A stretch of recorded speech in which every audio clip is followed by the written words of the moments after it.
Fonction de référence, quelle galère immense. Tu cherches la délivrance. Clique ici c'est gratos, que des matos locaux. Y'a tout dans mon programme. Ma méthode est facile. Tu veux devenir pro en maths. Suis bien tous les chapitres. Clique ici. Bonjour les matos locos, on se retrouve pour une des vidéos les plus importantes de ce chapitre où on va comprendre enfin à quoi sert profondément l'outil de la dérivation. Donc la question importante à laquelle on va essayer de répondre, c'est celle-ci: déterminer le sens de variation des deux fonctions qui sont là. On va commencer par la fonction h, qui est un polynôme de degré 3. Et en fait, ça, vous ne savez pas faire. Dès que vous avez un polynôme de degré 3 ou une fraction ou le produit de fonctions, bah ça, vous ne savez pas faire. Cette fiche consiste justement à maîtriser ça. Comment ça va marcher? On va utiliser le théorème le plus important du cours qui vous dit tout simplement: la fonction dérivée est positive sur un certain intervalle, alors votre fonction sera croissante. Si la dérivée est négative sur un autre intervalle, alors la fonction sera décroissante. Donc c'est tout simple, c'est pour ça que ça tient en deux lignes cette propriété. On va appliquer tout ça. On va remplir le tableau de variation qui est ici, qui est un tableau de variation qui est présenté d'une nouvelle façon parce que tu vois, il y a une ligne pour h' de x. Pourquoi? Ici, je vais mettre des plus et des moins, le signe de h', et ici, je vais mettre des flèches qui montent, qui descendent, suivant que h soit positive ou négative. Donc voilà tout ce que je dois faire. Alors on y va. La première chose qu'on doit faire, c'est dériver cette fonction. On a h' de x, ça donne 3x au carré moins 2x moins 1. Ça, j'espère que tu sais le faire en 2 secondes. Sinon, il faut aller t'entraîner parce qu'on ne peut pas perdre de temps à savoir dériver un truc aussi simple. Ok, qu'est-ce que je cherche? Je cherche le signe de cette chose-là.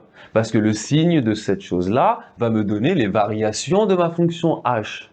Donc je cherche le signe de ça, mais je sais faire le signe de ça. Parce que c'est un polynôme du second degré. Donc je vais calculer le discriminant et étudier le signe. Alors, delta vaut b au carré, donc moins 2 au carré, moins 4 fois a fois c. Ok, pas de souci. Ça me donne 4 moins 12 plus, donc fois moins 1, ça fait plus 12. Ça me donne donc 16, qui est strictement positif. Donc, ce polynôme est du signe de 3 à l'extérieur des racines. Ainsi, h' de x est du signe de 3. Ici, c'est juste l'étude du signe du polynôme h'. Donc, dans la question, il y a quelque chose à faire qui consiste à déterminer le signe de h' de x. À l'extérieur des racines qui sont, on va les donner, qui sont x1 qui vaut moins b, donc moins b plus 2, plus racine de delta, donc 4, tout ça vous savez faire, divisé par 6. Donc ça fait 6 sur 6, ça fait 1. Et x2 qui vaut, on va faire pareil, moins b, donc toujours 2, moins 4 cette fois, divisé par 6. Ça donne donc moins 2 sur 6, ça donne donc moins 1 tiers. Voilà, j'ai mes deux racines. Je vais donc pouvoir remplir le tableau de signes de h' de x et en déduire tout simplement les variations. Et bien, qu'est-ce que je sais? Je dois placer deux nombres ici. Donc, je vais faire, je ne vais pas utiliser de règle, c'est pas grave. Hop, voilà. Voilà. Je vais donc positionner moins 1 tiers et 1. Moins 1 tiers et 1. Je fais bien attention que c'est bien dans l'intervalle moins 5, 5 où on me demande les variations sur l'intervalle moins 5, 5. Ici, c'est nul pour h', ici, c'est nul. D'après l'étude, je sais que le signe de h' est positif à l'extérieur des racines.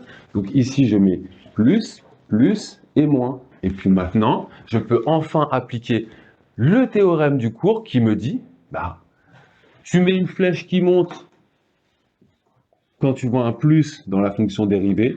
Ici, c'est négatif, h' de x est négatif, donc la fonction est décroissante sur cet intervalle.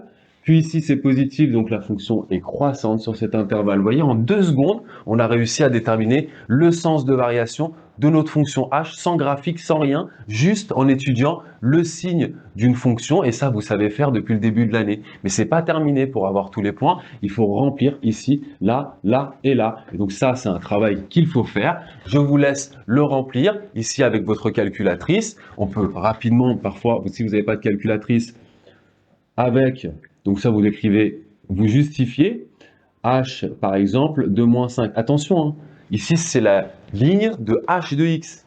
Il ne faut pas aller prendre cette fonction-là. Parfois vous faites l'erreur. Vous allez reprendre h' de x. Non, h' de x, son problème est réglé.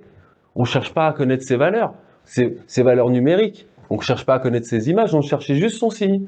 C'est fini, on n'a plus rien à faire avec h' de x. Maintenant, on s'attaque à h de x et on cherche les images par ces nombres-là. Alors c'est parti, pour moins 5, ça me donne, j'obtiens donc moins 150 plus 5, ça fait moins 145, plus 3, moins 142.